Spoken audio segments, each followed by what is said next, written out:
Hai teman-teman, kembali berjumpa dengan Kanala. Di video kali ini kita mau bahas tentang dua saham consumer yang harganya terkoreksi cukup dalam 1 tahunan terakhir. Nah, waktu itu ada yang tanya tentang saham INDF dan juga ICBP. Lebih bagus pegang INDF atau ICBP? Ini akan kita bahas di video kali ini. Dan buat kamu yang mau belajar saham langsung bersama Kanala atau ingin konsultasi saham dengan Kanala dan juga dapat berbagai benefit berikut, kamu bisa join di program Premium Membership Kanala ID. Cek detailnya di deskripsi video ini ya. Nah, apa yang membedakan antara INDF dengan ICBP? INDF ini adalah grup bisnis yang induknya ya dari unit usaha Indofood. Di situ mereka punya 4 divisi bisnis besar, yaitu Consumer Branded Products atau ICBP, lalu Bogasari, Agribisnis, dan juga bisnis distribusi. Jadi singkatnya INDF ini adalah grup besarnya.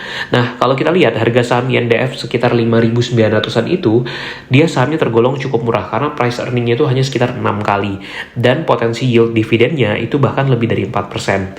1 tahun terakhir memang harga saham INDF ini sedang mengalami penurunan yang cukup signifikan. Nah, di sisi lain kalau ICBP itu fokus ke produk-produk konsumen bermerek. Contoh misalnya Indomie, kemudian juga Citato, Indomilk, dan sebagainya itu ada di dalam bisnisnya ICBP. Tapi INDF itu punya 80% saham ICBP tentunya, sehingga kinerja dari ICBP itu nantinya juga akan berpengaruh dan masuk ke dalam grupnya INDF tadi. Nah, seperti apa dari sisi kinerja? Kalau kita lihat di sini untuk saham INDF di tahun 2024 itu mereka berhasil membukukan laba bersih 8,6 triliun. Itu tumbuh 6% secara year on year. Ketika video ini dibuat, waktu itu saham INDF ataupun ICBP belum merilis kinerja 2025-nya mereka. Namun kalau kita lihat di tahun 2025 itu diperkirakan laba bersih INDF itu masih akan tumbuh cukup menarik ya, karena mereka bisnisnya masih terus bertumbuh.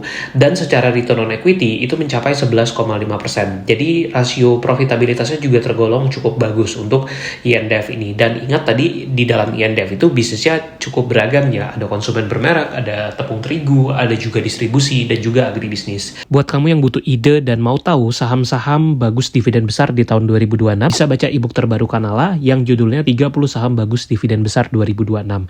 Nah, di ebook ini kita bahas 30 saham yang bagus dan juga murah serta menarik, serta potensi dividennya cukup besar di tahun ini. Selain itu, kita bahas juga strategi investasinya. Dan untuk yang mau pesan e-booknya bisa langsung WA ke Kanala ya, atau DM ke Instagram @kanalaid ya. Nah, bagaimana dengan ICBP?